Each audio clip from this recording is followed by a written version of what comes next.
정말 가장 현실적인 조언, 2~3시간 거리에 사는 비자도 필요 없는 유러피안을 이길 만한 경쟁력이 과연 있을까요? 당장 성과를 내야 되는 일에서 업무 자체에서 스트레스를 받아도 모자를 판에 영어 때문에 스트레스를 받는다? 이런 직장 생활이 얼마나 오래 갈 수 있을까요?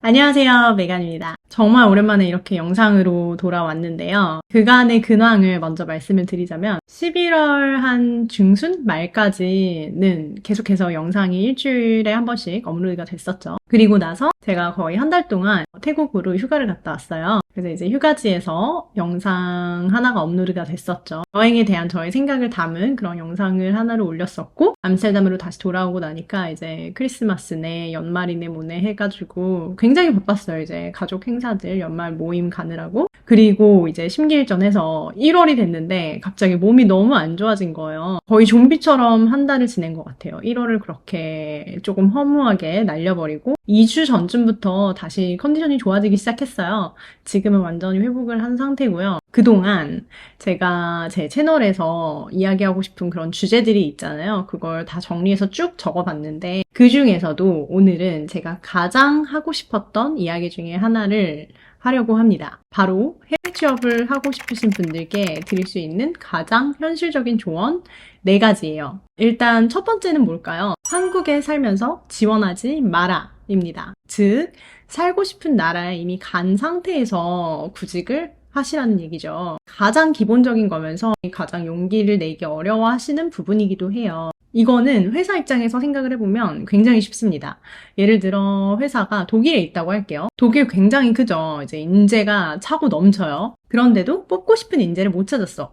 그러면 이 사람들이 어디로 갈까요? 쉥겐 지역 안에 있는 독일 인접국, 주변 유럽국으로 가게 되겠죠. 이 유러피안 패스포트 홀더는 쉥겐 지역 내에서 비자 없이 원하는데 아무데나 살 수 있는 거 다들 아시죠? 그런 사람들 중에서 뽑으면 됩니다. 반면 나 한국인 이 아무개는 한국에 살고 있어요. 주소도 한국으로 되어 있고 전화번호도 한국으로 되어 있어요. 회사 입장에서 CV를 딱 봤을 때 이 독일이랑 별 관계가 없어 보여. 뭔가 업무 연관성이 있기는 한 것 같고 뭐 비슷한 일을 잘 해온 것 같긴 해. 그리고 느낌으로 봤을 때 일도 열심히 할 것 같아.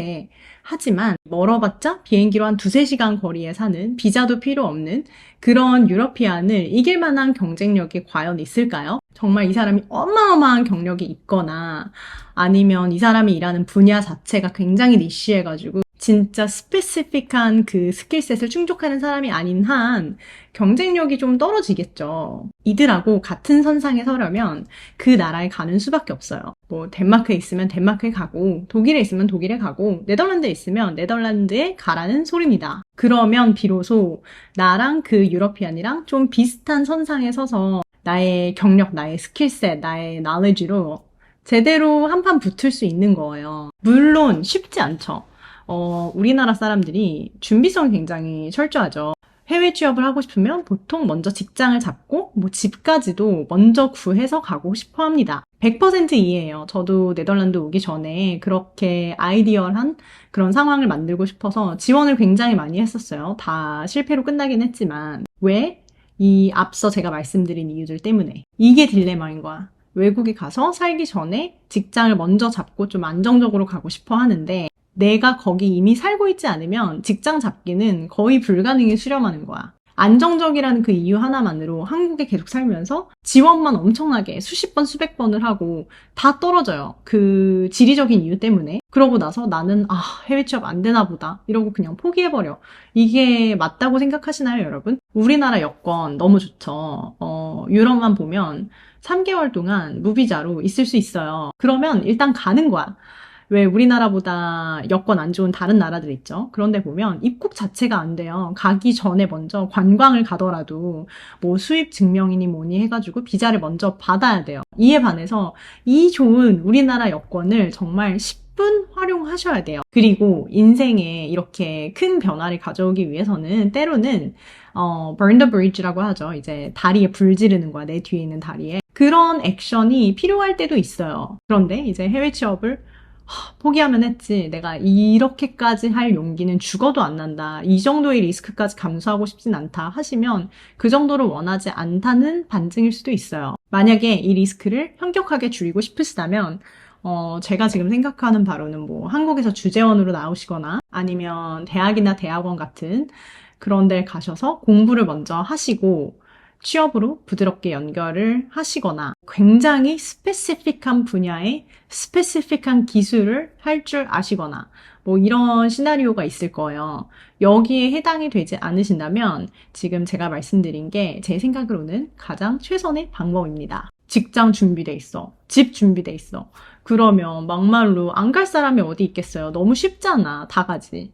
두 번째, 하드 스킬셋을 갖춰라입니다. 우리는 원어민이 아니기 때문에 이걸 보완할 수 있는 그런 하드 스킬셋이 정말 필요해요. 원어민은 말로 조집니다.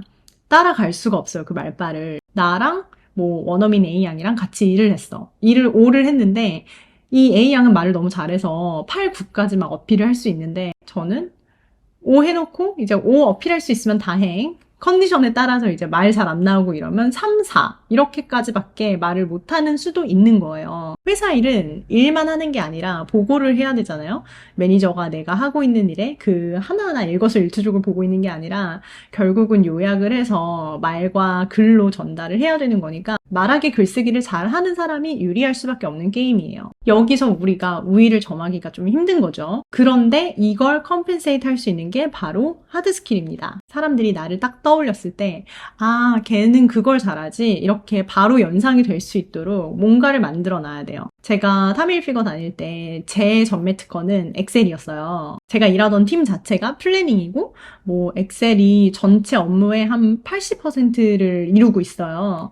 그래서 그 크레딧이 굉장히 컸죠. 근데 여기서 그냥 엑셀만 잘 할 줄 안다고 되는 게 아니라 그걸 제대로 활용을 하려면 업무에 대한 이해도가 결국엔 높아야 되거든요. 그러니까 어떻게 보면 매니저리얼 뷰가 좀 생긴 거죠. 뭔가 나무만 보는 게 아니라 숲을 보는 그런 거시적인 관점이 생긴 건데 그게 제 성장에 정말 큰 도움이 됐고 팀에서 빠지면 안 되는 그런 중요한 사람이 되게 해줬어요. 저는 영어가 불편하진 않아요. 그런데 이 일을 뭐 오를 했다고 했을 때 그걸 좀 더 크게 보이도록 블러핑을 하거나 포장을 하는 걸 잘 못해요. 그리고 팀으로 일했을 때나 아니면 심지어 제가 리드를 했을 때도 자꾸 끝나고 나서 그 공을 내가 열심히 해서 그런 게 있는데도 불구하고 자꾸 공을 쪼개서 남들한테 돌려. 이게 한국 사회에서는 참 사람이 겸손하다, 참 됐다 이런 좋은 평가를 받을 수도 있겠지만 서구권 회사 생활에서는 굉장히 지양해야 할 퀄리티입니다. 그런데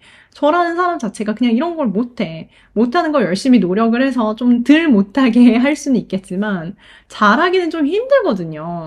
그래서 마음고생을 많이 했는데 그런데 이 하드 스킬을 통해서 제가 말을 잘 못하는 그런 단점이 정말 많이 상쇄가 됐어요. 일단 결과가 눈에 보이고 누가 했는지가 되게 투명하게 보이니까 말 잘하는 사람들이 쓱 끼어들려고 해도 낄 자리가 없는 거야.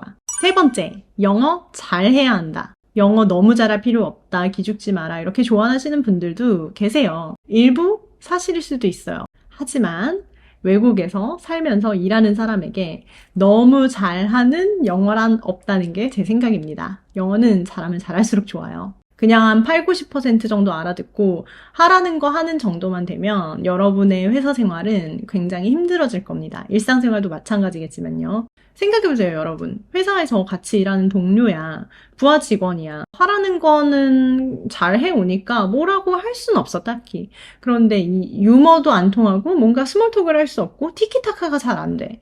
이거는 쌍방향 커뮤니케이션이 아니라 좀 일방향 커뮤니케이션 같은 그런 느낌이 들겠죠. 이런 사람과 여러분은 오랫동안 일을 함께 하고 싶으시겠습니까?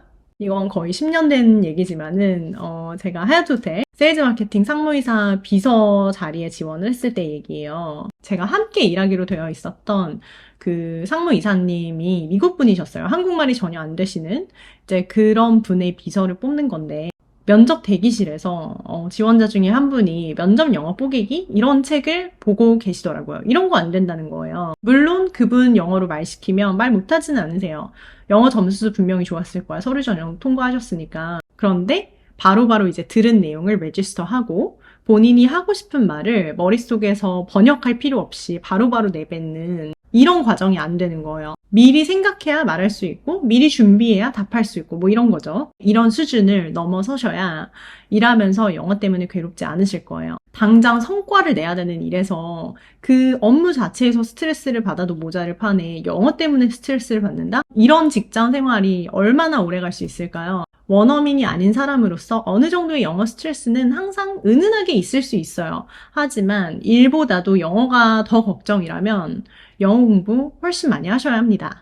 네 번째, 왜 굳이 외국에 취업하고 싶은지를 생각해라. 저한테 오는 질문들을 보면 생각보다 정말 많은 분들이 막연하게 외국에서의 삶을 동경하고 뭐 그런 로망 때문에 해외 취업을 하고 싶어 하시는 분들이 많으세요. 이런 막연한 동경은 사대주의예요. 그냥 외국이면 다 좋아 보이는 거잖아. 내가 왜 좋은지, 왜 그걸 하고 싶은지를 먼저 좀 깊이 생각해 보세요. 예를 들어서 한국에서 직장 생활을 하시는 분들의 답답함에는 뭐가 있을까요?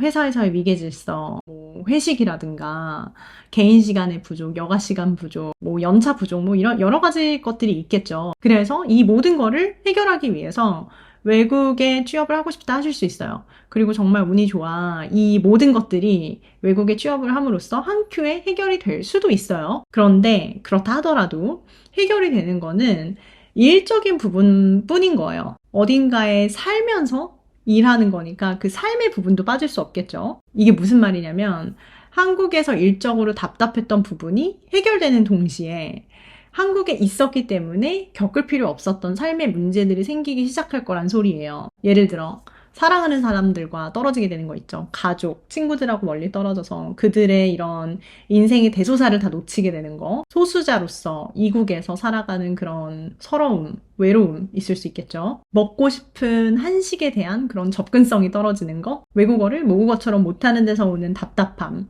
또 자괴감, 느린 행정, 한국보다 못한 의료 시스템, 싱글이라면 연애 문제, 뭐 이런 것들이 있어요. 이렇게 말씀을 드리면 외국에서 사는 거 역시 힘들다, 한국이 최고다, 절대 떠나지 말아야지 이렇게 생각하시는 분들이 있을 수도 있겠죠.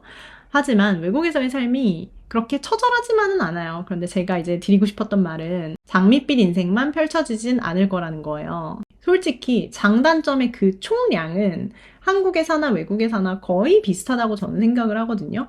그런데 이제 사람마다 견딜 수 있는 그 부분이 다르잖아요. 저는 개인적으로 한국에서의 그 위계 질서, 인간관계에서 오는 스트레스, 회사 생활에서 오는 스트레스 이런 게 굉장히 컸어요. 이건 제가 견딜 수 없는 부분이었고 반면에 저는 인간관계가 좀 좁고 깊은 편이에요.